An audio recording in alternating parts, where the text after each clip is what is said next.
La gracia, la misericordia y la paz de Dios el Padre y de nuestro Señor Jesucristo sea con todos ustedes. Pero muy buenas tardes. Bueno, hoy nos corresponde una enseñanza más sobre Génesis y vamos ya en el capítulo 2. Ya terminamos la primer perícopa que va desde el capítulo 1, verso 1 hasta el capítulo 2, verso 3. Esa es la primer perícopa. Esa perícopa tiene como temática principal los días de la creación, incluye el séptimo día. En la clase pasada vimos cosas interesantes sobre el séptimo día. Vimos cómo cada uno de estos días testifica acerca de Cristo, da testimonio de Cristo desde el primer versículo, desde la primera palabra, desde la primera letra. Eso ya lo hemos estudiado. Esto es maravilloso, mis amados hermanos. No sobra repetir que hemos descubierto, y así están de acuerdo los sabios antiguos, eruditos de la palabra del Señor, sabios de la Torá. Nosotros simplemente miramos sobre los hombros de los sabios. Nosotros no pretendemos, ni es mi intención, parecer ser un sabio, ni mucho menos. Simplemente soy un humilde predicador que cumple la comisión del Señor, dando a conocer el Evangelio a través del don que el Señor por su gracia me ha concedido, y es el don de la enseñanza. Entonces, dando uso a este don, pues espero que la gloria sea recibida de Dios, de parte nuestra, y que usted sea edificado así como yo he sido edificado a través del estudio de estas porciones de la Escritura. Voy a leer el capítulo 2 desde el verso 4 hasta finalizar. Voy a leer ese pasaje, pero hoy no vamos a tener el tiempo de ver todo lo que queremos de este pasaje, porque como iba a decir hace un momento, recupero lo que iba a decir, y es que los sabios de la antigüedad se han dado cuenta que toda la Biblia, el apóstol Pablo, inspirado por el Espíritu Santo, escribe y le escribe a Timoteo diciendo: toda la Escritura es inspirada por Dios y útil para redarguir, para enseñar, para exhortar, para instruir en justicia, etc. Entonces, toda la Escritura es inspirada. Como toda la Escritura es inspirada, toda la Escritura es de utilidad. Y ahí dice para qué es útil: para redarguir, para exhortar, para instruir en justicia. Entonces, no podemos negar que ninguna parte de la Escritura no tenga utilidad. Incluso aún los pasajes más oscuros que están en las Escrituras son y nos han sido de utilidad para la iglesia a través de todos los tiempos.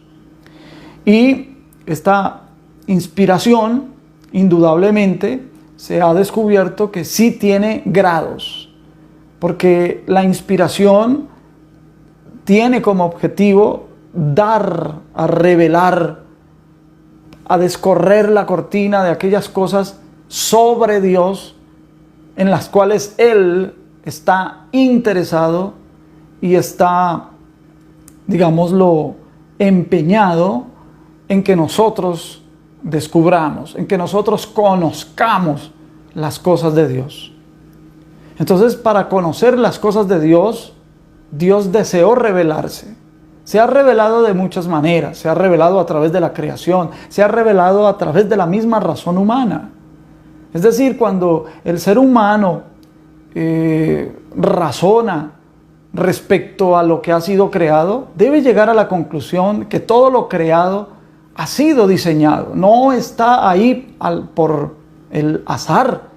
El azar, realmente, lo que nosotros llamamos el azar, es el desconocimiento de las causas de algunos efectos que confluyen, y en esa confluencia y en esa coincidencia, que es lo que se le llama, coinciden, confluyen esas energías de esas causas.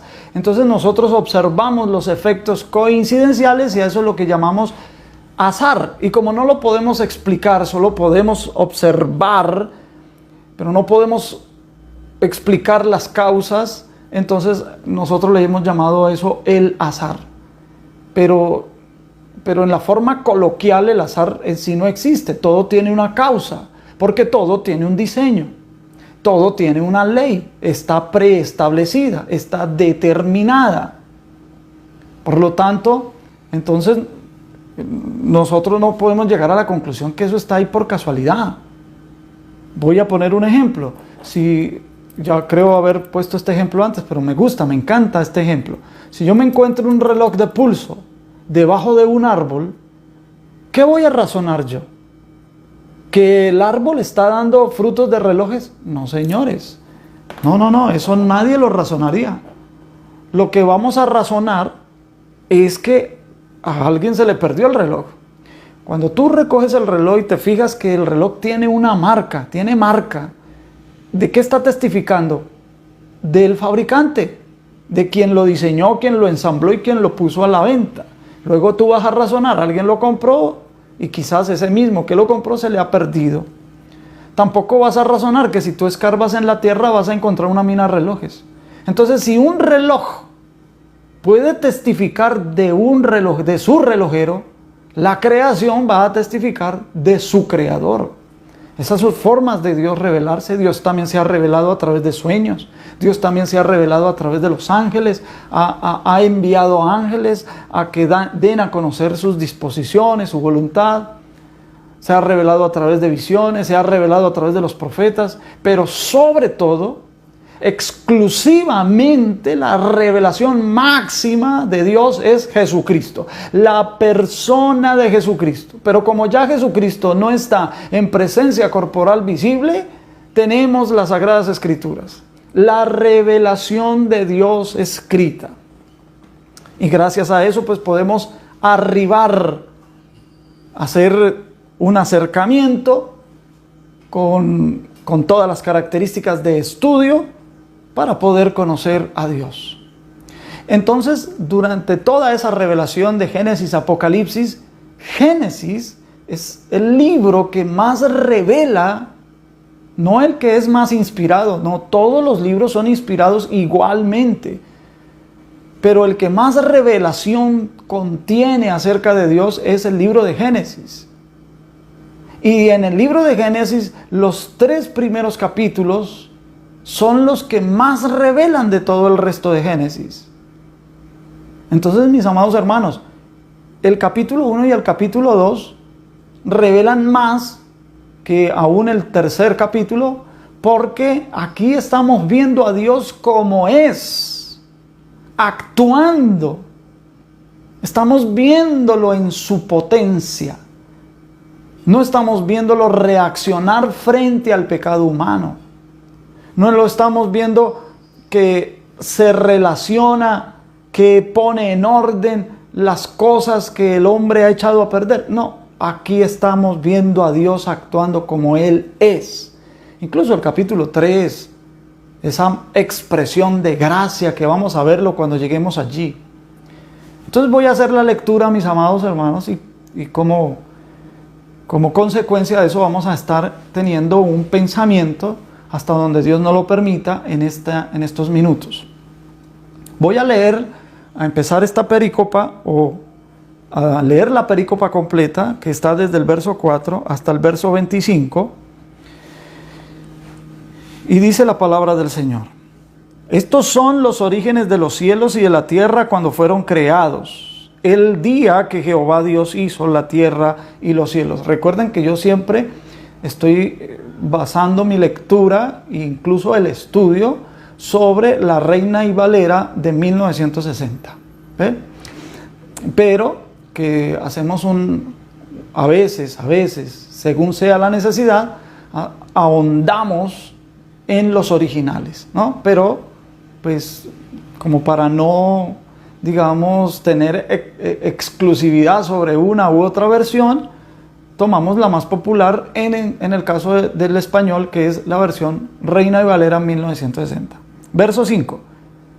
Y toda planta del campo antes que fuese en la tierra, y toda hierba del campo antes que naciese, porque Jehová Dios aún no había hecho llover sobre la tierra, ni había hombre para que labrase la tierra, sino que subía de la tierra un vapor, el cual regaba toda la faz de la tierra. Entonces Jehová Dios formó al hombre del polvo de la tierra, y sopló en su nariz aliento de vida, y fue el hombre un ser viviente. Y Jehová Dios plantó un huerto en Edén al oriente, y puso allí al hombre que había formado. Y Jehová Dios hizo nacer de la tierra todo árbol delicioso a la vista y bueno para comer, también el árbol de la vida en medio del huerto y el árbol de la ciencia del bien y del mal. Y salía de Edén un río para regar el huerto, y allí se repartía en 4 brazos. El nombre de uno era Pisón.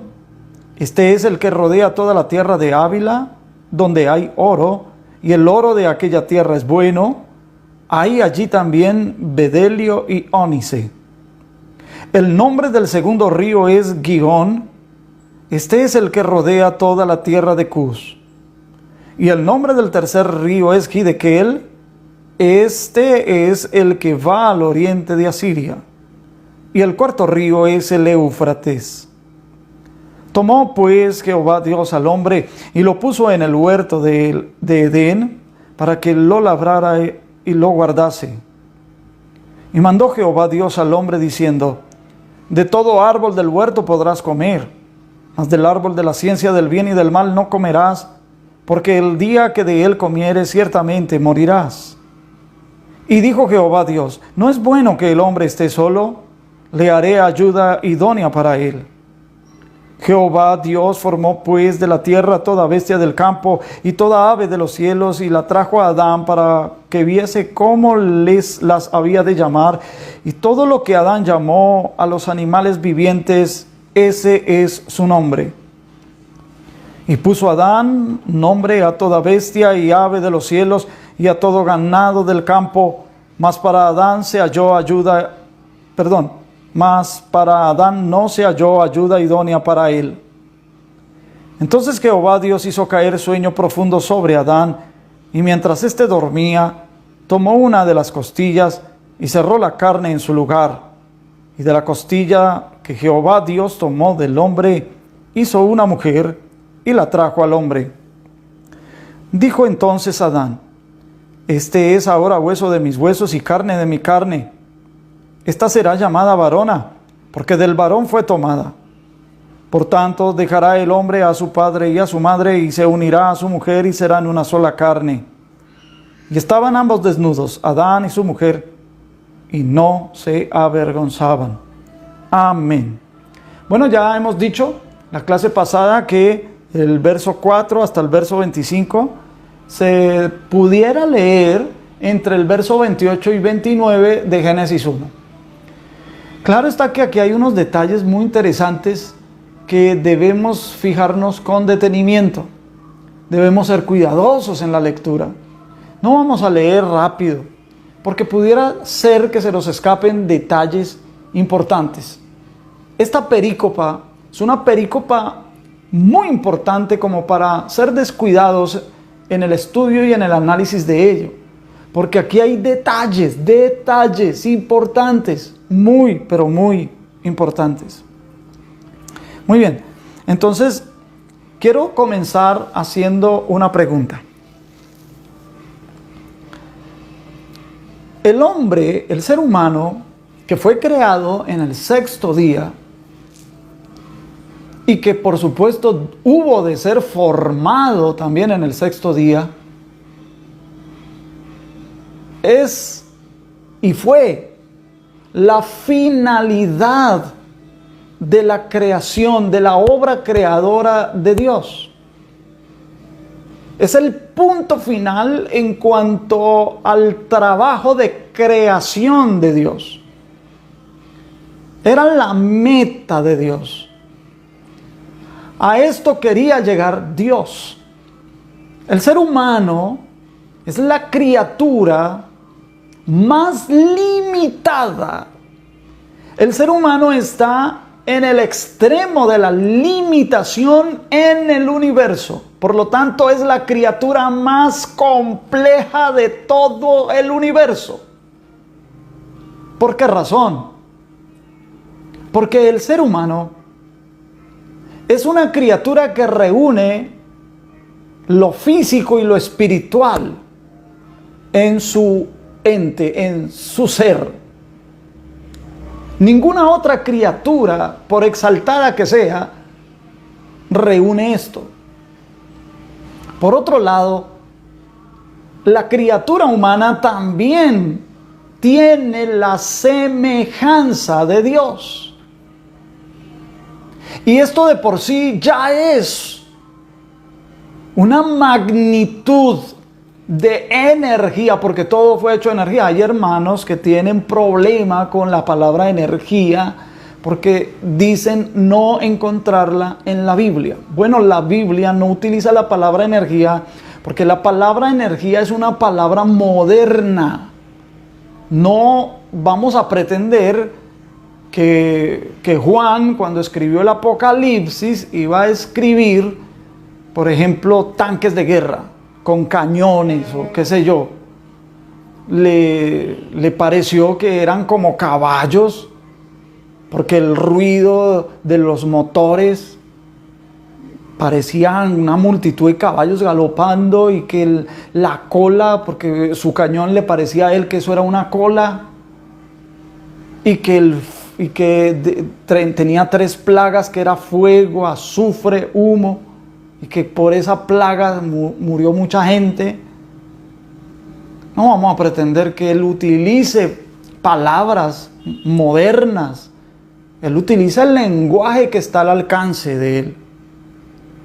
En la época bíblica, desde Moisés hasta Juan, que fue el último que escribió el último libro de Apocalipsis, se dice más o menos entre el 89 y 92 después de Cristo, no existía la palabra energía, pero existía la palabra poder.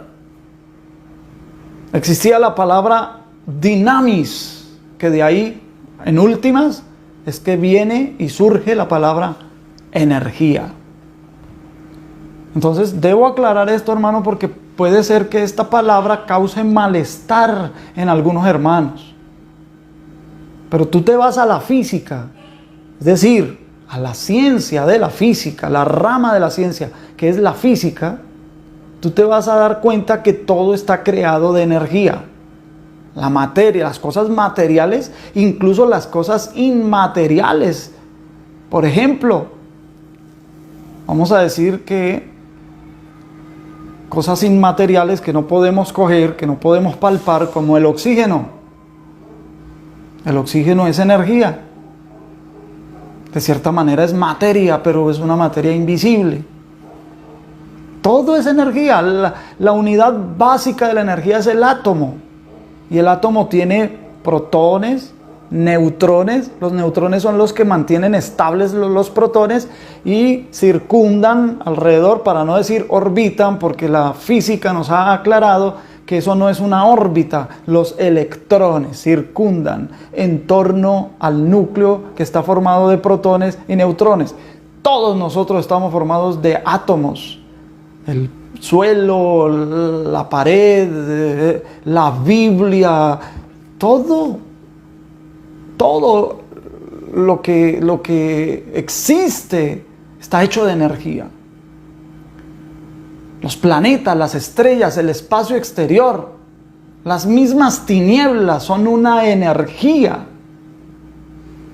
Entonces, hermanos queridos, estas energías poderosas que Dios puso en el ser humano, por el hecho de poseer la semejanza, porque todo lo creado tiene la imagen de Dios, pero lo único que además de imagen también es semejanza es la criatura humana, y a pesar de tanta magnitud de energía, estamos tan limitados por la materia. Esto nos hace complejos, un ser sumamente complejo, en sumo grado, perdone y válgase la redundancia. Allá quería llegar Dios. De hecho, cuando Dios creó al hombre, es decir, lo diseñó, recuerde que la palabra creación es diseño. cuando hizo el diseño, cuando lo trajo a la existencia como diseño, como varón y hembra al mismo tiempo, el modelo que Dios usó para crear al hombre con ese diseño fue el Verbo de Dios. El Verbo de Dios ya tenía desde antes de la fundación del mundo la imagen del Padre, la imagen de Dios. El Verbo representa a Dios. Dios, el Padre, se siente fielmente representado por el Hijo. Y por eso cuando Él conceptualiza al ser humano y lo diseña como varón y como hembra. Porque como varón y como hembra va a existir una familia. Y entonces ellos van a tener hijos y se van a dar cuenta lo que es ser padre. Y van a tener una relación con sus hijos y sus hijos con sus padres. Y van a entender la relación entre el Hijo y el Padre y el Hijo. Y el amor mutuo que es el Espíritu Santo en la Trinidad también se manifiesta en el ser humano. Nosotros somos la máxima expresión de Dios. Y una vez ya el ser humano fue diseñado y fue formado, ahora en cualquier momento el Verbo se iba a unir a la humanidad. De todas formas, en cualquier momento, Dios de todas formas se iba a unir a la humanidad como lo hizo en la persona de Cristo Jesús. Solamente que por causa del pecado de la humanidad, la encarnación del Hijo de Dios asume un propósito adicional que era el de resolver el problema del pecado en la humanidad y de volverlo a traer a la esencia original con que fue diseñado. Y todo esto forma parte del programa de Dios, que ya como lo hemos visto, los planes de Dios fueron hechos antes de la fundación del mundo. Entonces debemos hacer una pregunta, porque si el ser humano es la meta creacional divina, una vez Dios creó al hombre, ya no volvió a crear más nada. Debemos hacer unas preguntas. Vivimos en una realidad. Nuestra realidad es relativa. Y más allá de esta realidad existen otros niveles de realidad. La realidad total, que es la que pertenece al mundo espiritual. Y la realidad absoluta, que es la que le pertenece a Dios, y allí nadie puede entrar. Entonces, desde nuestra realidad, pensemos, razonemos. El Señor nos equipó con esto. Son herramientas maravillosas de Dios. Vamos a razonar. ¿Cómo puede existir todo lo que existe y al mismo tiempo Dios ser todo, en todo? Voy a leer, por ejemplo, en Hechos de los Apóstoles, algo que dice el apóstol Pablo, Hechos de los Apóstoles en el capítulo 17. Él hace allí una intervención maravillosa en el Areópago, en pleno epicentro de la cultura y del razonamiento humano de aquel tiempo. La cultura griega era maravillosa en su pensar. Los grandes filósofos salieron de allí. Y Pablo tuvo la oportunidad de predicar allí en el Areópago. Y entonces él hace un maravilloso enunciado en todo su discurso. Capítulo 17 del libro de los Hechos, en el verso 28. Voy a leer desde el 27 para que tenga sentido, como para tomar el hilo de lo que viene hablando Pablo. Pablo dice: para que busquen a Dios, si en alguna manera palpando puedan hallarle, aunque ciertamente no está lejos de cada uno de nosotros. Dios no está lejos de cada uno de nosotros. Verso 28, que es lo que nos interesa. porque en Él, en Dios, en Él vivimos y nos movemos y somos, como algunos de vuestros propios poetas también han dicho, porque linaje suyo somos. Entonces la pregunta es, si nosotros en Él somos, en Él vivimos y en Él nos movemos, ¿cómo podemos nosotros existir sin ser Dios? ¿Cómo puede existir algo que provino de Dios sin ser Dios? ¿Cómo puede ser Dios el todo sin que todo sea el todo? No sé si me estoy dando a explicar. Yo digo Dios el todo con mayúscula, todo con mayúscula. Dios es el todo, pero todo lo que existe no es el todo. Aunque todo lo que existe proviene del todo. Esto es filosofía, mis amados hermanos. La Biblia es también un documento filosófico.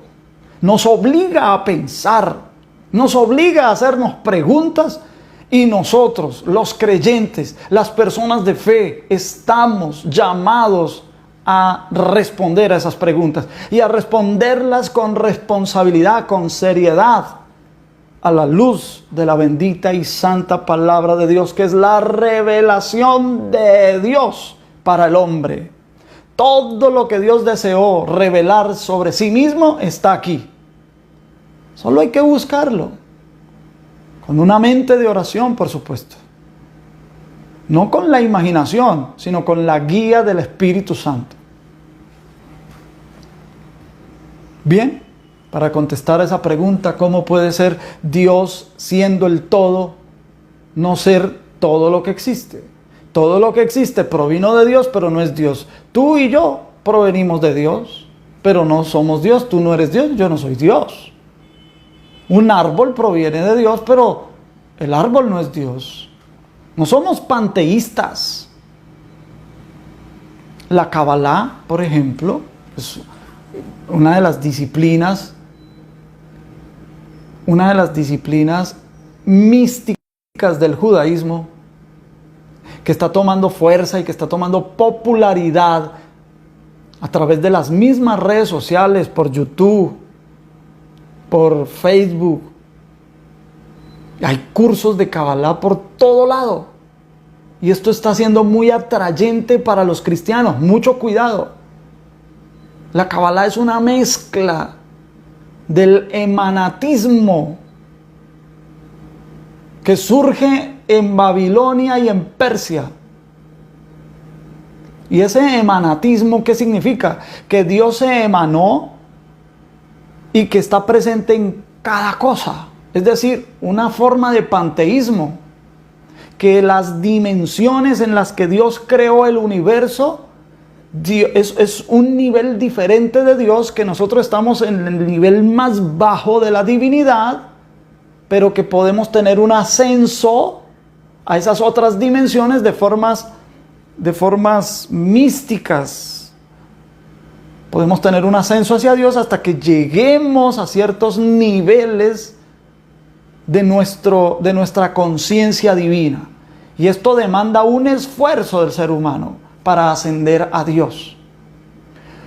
Contrario a lo que las Sagradas Escrituras dicen. Las Sagradas Escrituras nos muestran un Dios de gracia. Las Sagradas Escrituras nos muestran un Dios de misericordia. Nos ofrece de sí mismo de forma gratuita y que nosotros no lo merecemos. Eso es lo que se llama gracia, que no tenemos que hacer nada, Él lo hace todo. Nosotros solo tenemos que acudir, tenemos que creer. No tenemos que tener ningún esfuerzo para eso. Y podemos llegar a establecer una comunión íntima con el Señor si es que así lo queremos. Y lo que vamos a ascender no es hacia la conciencia divina, sino a la espiritualización de nosotros mismos, porque lo que Dios busca es espiritualizar el ser completo, tal como lo diseñó. en la creación. Él dijo, hagamos al hombre a nuestra imagen, conforme a nuestra semejanza. Es decir, Dios quiere que nosotros recuperemos la representación y la caracterización de Dios, que volvamos a alinear. No lo vamos a lograr en su totalidad, pero nuestra tarea es lograr espiritualizarnos. Primero, espiritualizar nuestra alma. ¿Qué es nuestra alma? Esto lo vamos a ver en el estudio del capítulo 2 con más detalle. Nuestra alma, pero les adelanto, es la mente, es decir, el intelecto, las emociones, la voluntad y la conciencia. Para que después de haber trascendido la espiritualidad a nuestra alma, que nuestra alma anhele las cosas de Dios, las cosas espirituales, y luego incluso nuestra carne, nuestro cuerpo, se pueda espiritualizar, para que tenga un cumplimiento final y de forma literal, una espiritualización del cuerpo en la transformación que tendrá lugar en la segunda venida de Cristo. El salmo, hay uno de los salmos, lo voy a citar de memoria, pero se me fue cuál de los salmos es, le quedo viendo la cita, pero yo sé que usted lo ha leído.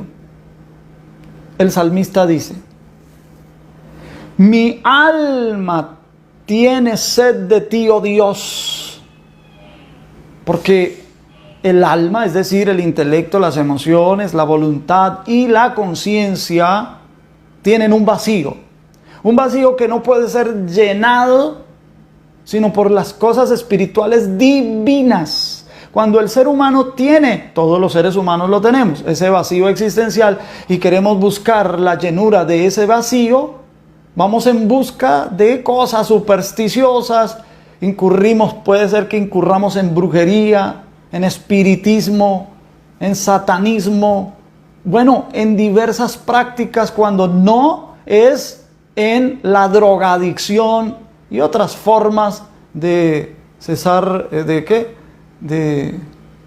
otras formas de 63.1.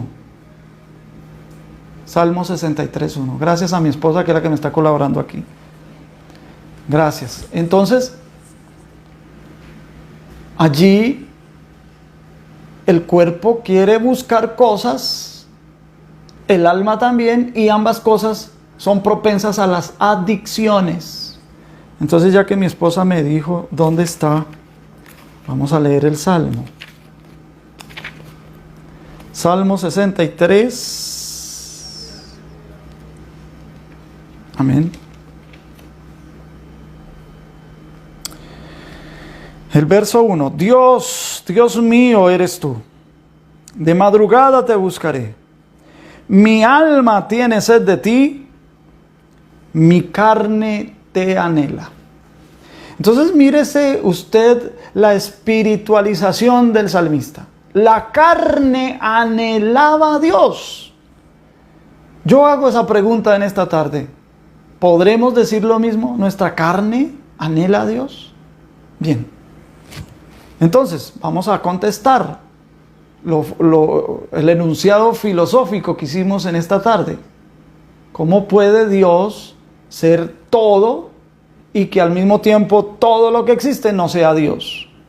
Para eso, el Dios infinito se tuvo que autorreplegar, abrir un espacio dentro de sí mismo en alguna zona de su infinitud, y ese espacio vacío a nosotros nos parece infinito, pero no es infinito, y dentro de ese espacio vacío va a aparecer el universo creado. Todo lo que existe, visible e invisible. Eso está explicado en Colosenses 1:16, que ya lo vimos desde la primera clase de Génesis, como Pablo explica que en él fueron creadas todas las cosas, las que hay en el cielo, en la tierra, sean visibles o invisibles, sean tronos, sean dominios, sean principados, sean potestades.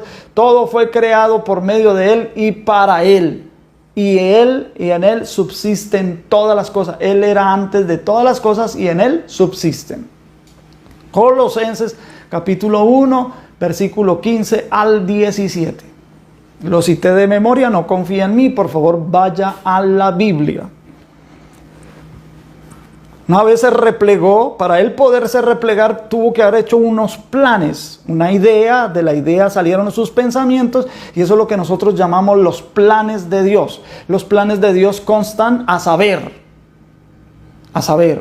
un plan general, un plan específico y un plan ulterior. Entre el plan general y el plan específico hubo la rebelión angelical. Una vez que hubo rebelión angelical y la maldad se personificó, tuvo rostro, tuvo nombre, entonces ahora se lleva a cabo el plan específico. ¿Cuál es el plan específico? La creación del ser humano. Ahí vamos. Génesis capítulo 2. Porque en el capítulo 1, versos 26 y 27 vimos la creación, el diseño. Ahora vamos a ver la formación y la hechura, que es ya cuando Eva sale del costado, ya está la humanidad hecha, completa, la obra terminada. Eso es la hechura. Bien, entonces, entre el plan específico, que es la creación del ser humano, y el plan ulterior, está también el pecado del hombre. La caída del hombre en Edén. Eso ya lo vamos a ver en el capítulo 3 de Génesis. Por lo tanto, entre el plan general y el plan específico que hubo la rebelión angelical, Dios tuvo que reordenar lo que se desordenó por causa de la rebelión angelical. Entonces a eso le llamamos el reorden, los 7 días de la creación.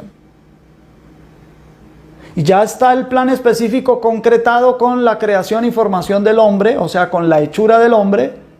Luego el hombre va a desobedecer también, va a caer, va a sufrir una caída y peca contra Dios.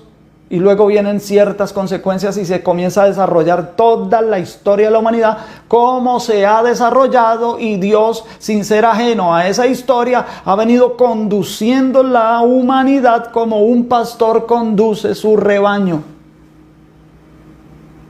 Entonces, como hubo un pecado entre el plan específico y el plan ulterior, que es la gloria de Dios manifestada en los hijos de Dios. Por eso Romanos capítulo 8 dice que la creación gime esperando la manifestación de los hijos de Dios. ¿Cuál es la manifestación de los hijos de Dios? La transformación de la iglesia. Y cuando la iglesia sea transformada, vamos a recibir esa gloria del Padre en nosotros. Vamos a reinar por 1000 años con Cristo, si es que en el tribunal de Cristo nuestras obras superan las expectativas y permanecen nuestras obras después de ser probadas por el fuego. Entonces se nos van a dar coronas, vamos a reinar con Cristo por 1000 años como un entrenamiento para lo que va a ser el reino eterno. Ese reino eterno es el plan ulterior, en donde todos los hijos de Dios que son manifestados van a ir a gobernar en el universo, hermano. Este universo fue creado tan inmenso y tan vasto, no para que esté ahí ajeno a nosotros, sino para que nosotros le conozcamos. Por eso tú puedes leer en Juan capítulo 17, la oración de nuestro Señor Jesucristo. Él le dice al Padre: esta es la vida eterna. O sea, ¿para qué nos va a dar vida eterna? ¿Para qué nos da la vida eterna? Dice allá, para que te conozcan a ti, Padre, y para que conozcan a tu Hijo Jesucristo. Para conocer a Cristo y para conocer al Padre, no necesitamos la eternidad. Y para empezar a conocer al Padre y a Cristo, tenemos que empezar a verlo como el Creador. Y como Él es el Creador, Él no fue solo Creador de la tierra. Dice los cielos y la tierra. Entonces necesitamos conocer todo este universo. Y para eso necesitamos la eternidad. Por eso hizo ese universo tan vasto, tan grande. Cuando nosotros podamos conocer hasta el último rincón de este universo, apenas estaremos empezando a conocer a Dios, hermano. Voy a ponerte un ejemplo. Esta galaxia en donde nosotros vivimos, que se llama la Vía Láctea, que se dice, antes cuando yo estaba estudiando en el Antiguo Testamento, ustedes ya ven aquí, ya salen canitas. En el Antiguo Testamento, hermano, cuando yo estudiaba, Mi profesora de sociales me enseñaba esto de la galaxia Vía Láctea. Los libros de ese tiempo decía que más o menos estimaban unos 100.000 millones de estrellas en la galaxia. Pues actualmente los científicos dicen que esta galaxia, la Vía Láctea, tiene más o menos unas 300.000 millones de estrellas. 300.000 millones de estrellas.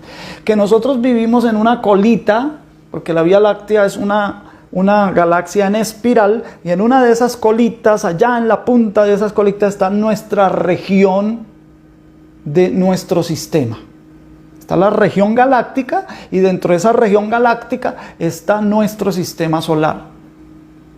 Entonces, que si de esa colita nosotros pudiéramos viajar a la velocidad de la luz, a 300.000 kilómetros por segundo, ¡fuf!, pudiésemos viajar a esa velocidad, pudiéramos llegar al otro lado de la galaxia, nos tomaría más o menos 100.000 años, viajando a la velocidad de la luz, sin tener cómo parar aquí en esta estrella, a ver cómo es esta región de aquí, cómo, si tiene planetas y cuántos planetas y cómo es este planeta y de qué está compuesto este otro y por qué Dios creó aquí, por qué aquí tenemos un sistema binario, dos estrellas que están orbitando entre ellas, y ahí hay un sistema mucho más grande de cuerpos celestes que circundan ese sistema binario, y todas esas cosas extraordinarias que tiene el universo. Vamos a descubrir los hoyos negros. No podríamos descubrir nada de eso viajando a la velocidad de la luz, y nos tomaría 100.000 millones de años pasar de lado a lado, no conocer toda la galaxia.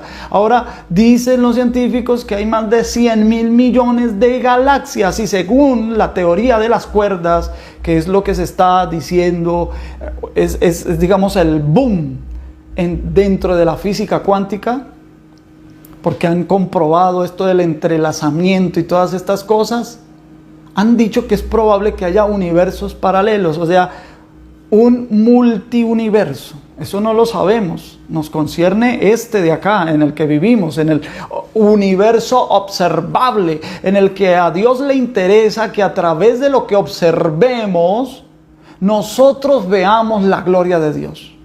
Porque la Biblia dice, los cielos cuentan la gloria de Dios. No, es lo que nosotros observamos desde aquí. No sabemos si hay otros universos. Y eso no nos revela nada porque no podemos observarlos. Lo que nos revela es lo que podemos observar. Amén. Entonces, hermano, Dios tuvo que autorreplegar su luz, porque la única forma de Dios es luz. Dios es espíritu, y es un espíritu infinito. Por lo tanto, ahora que Él hace un espacio vacío, y ahí en esa esfera aparecen las tinieblas, y dentro empieza Dios a crear todas las cosas hasta que llegó al ser humano, y para eso tuvo que haber una rebelión angelical y todas esas cosas. Ahora llegó al ser humano el extremo de la limitación, ya no da más la limitación, y ahí está el ser humano, porque Dios ha tenido la intención, en su voluntad, en su querer, el beneplácito de Dios, lo que le causa placer a Dios, es que Él, siendo un Dios infinito, sabe lo que es ser finito, porque Él lo sabe todo. Él conoce todas las posibilidades. Él es omnisciente, conoce todas las cosas, todas las probabilidades. Y Él conoce lo que es ser finito, pero no lo había experimentado. Él quería entrar a un universo finito, sentir la finitud en acto y poder reinar desde el extremo de la finitud. Por eso vamos a mirar en el capítulo 2 que formó al hombre y que lo puso en Edén, en un huerto, y lo nombró Señor de la creación, porque su plan es reinar. A Él le queda fácil reinar como Dios infinito. Su experimentación, si se me permite, o corrijo, perdón. No su experimentación. Dios no necesita experimentar nada como si estuviera en un laboratorio. No. Él lo conoce todo, Él lo sabe todo. Entonces, lo experiencial de Dios Esa sí es la palabra. Lo experiencial de Dios era poder reinar con la criatura más finita, más limitada, más compleja, más exótica, que contenía la imagen y la semejanza, hoy que contiene, es el ser humano, reinar desde allá, desde lo más infinito, reinar con el hombre, poner esa criatura a participar de ese reino. Por eso, desde cuando él era solo un diseño, es decir, una creación, un diseño, ya dio la orden: fructificad, multiplicad, llenad la tierra. Si ustedes logran hacer eso, entonces una vez la tierra esté llena, vamos a empezar a ir hacia el universo. Ese era y es el plan de Dios. O sea, el pecado en la humanidad no ha frustrado el plan de Dios. El plan de Dios sigue su marcha, sigue vigente, nada lo frustra, nada lo toma por sorpresa, Él lo sabe todo. Entonces, hermano, la clase de hoy pues fue básicamente una preliminar a esta perícopa hermosa. A esta perícopa hermosa. Claro que el hombre no alcanza la meta que Dios quería. Entonces pecó, hubo consecuencias, se comenzó a desarrollar la historia humana. Dios ha venido dirigiendo la historia humana como un pastor, ya lo dije, como un pastor dirige su rebaño. Y aquí vamos. Estamos en un momento de la historia importantísimo. Somos testigos del acontecer y de los cumplimientos proféticos anunciados en la Biblia como ninguna otra generación lo ha visto. Hoy por hoy podemos comprobar más que nunca que la Biblia es la palabra de Dios, no que contiene la palabra de Dios. Aclaro, porque hay teologías, la teología neortodoxa y la teología liberal. Ellos dicen que la Biblia no es la palabra de Dios, sino que la Biblia contiene la palabra de Dios. Usando un recurso de razonamiento humano, lo cual no es malo, no es para condenarlo, no señor. Hay que valorarlo porque es que la teología nos debe obligar a pensar. Pero cuando la razón humana, la lógica humana, no está en línea con la revelación divina, porque la verdad está aquí, no aquí, sino acá. Y cuando la razón humana se excede, se extralimita y se sale del parámetro bíblico, hay que revisar la razón, no hay que revisar la Biblia, hay que revisar el razonamiento y la lógica nuestra, por muy bien lograda que sea el razonamiento, el argumento lógico, por muy bien elaborado que esté. Y si nosotros por el Espíritu Santo no sabemos discernir, podemos ser engañados por estos pensamientos. La teología, hermanos, son teólogos. Son teologías, ahí están escritas, tú las puedes buscar. Incluso hay teologías sistemáticas liberales. La teología de Karl Barth, te menciono esa por ejemplo. ¿Qué razonan ellos? Que como tú no puedes decir, dame un vaso con agua porque los vasos, tú no puedes decir, dame un vaso de agua porque los vasos de agua no existen, sino que es correcto decir, dame un vaso con agua. Existen vasos de cristal, existen vasos de barro, existen vasos de plástico, existen vasos de metal, de aluminio, de acero inoxidable, ¿verdad? Pero no existen, incluso de acrílico, pero no existen vasos de agua. Que lo correcto es decir, dame un vaso con agua. Entonces, lo mismo en este razonamiento lógico lo aplican en la Biblia. Que la Biblia no es la palabra de Dios, pero contiene la palabra de Dios. Y pues esto es atractivo ante la razón humana, esto es atractivo. La dificultad está en... Entonces, ¿cómo hacemos para saber qué parte de la Biblia es y qué parte de la Biblia no es palabra de Dios, en dónde contiene y en dónde no contiene, porque lo que sí contiene la Biblia son palabras humanas, incluso las mismas palabras de Satanás están contenidas en la Biblia, pero la Biblia es la palabra de Dios. Y que de esto, hermano, no debe caber duda alguna.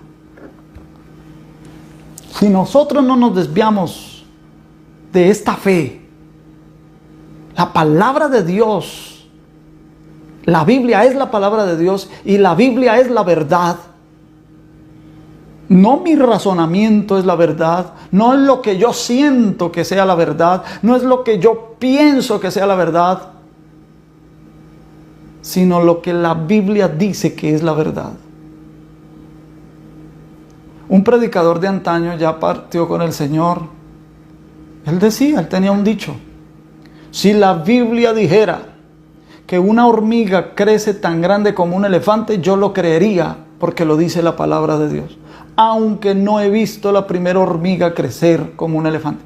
Claro, la Biblia no dice eso, pues eso no va a pasar, pero que si la Biblia dijera, habría que creerlo, aunque no vaya acorde a nuestro razonamiento, hermano querido. Nos avecinamos, o mejor dicho, estamos ya introduciéndonos en una perícopa sumamente importante.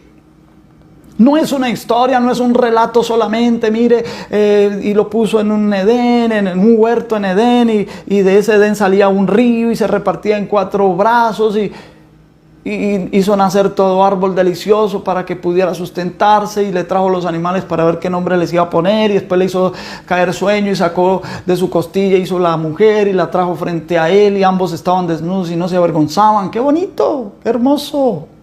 La primer pareja en Edén, en el huerto, qué bello, qué hermoso. Ay, y trae un tinte romántico, pues no lo podemos evitar, porque así es cuando uno hace una lectura de estas. Trae un tinte romántico, qué hermoso. Uno se imagina, ay, si yo hubiera sido Adán. Las mujeres dicen, ay, si yo hubiera sido Eva. Seguramente si yo hubiera sido Adán, yo no hubiera pecado como pecó Adán. Decimos nosotros en nuestra ignorancia y en nuestro orgullo. Somos tan pequeñitos, hermanos, y no vemos sino una sola fraccioncita del plan divino. Y cuando nosotros podemos observar una sola fracción del plan divino, y ya nos creemos eruditos y sabios y grandes maestros. No, hermanos. Yo humildemente lo digo, no para ser solamente modesto, no. Lo digo de corazón.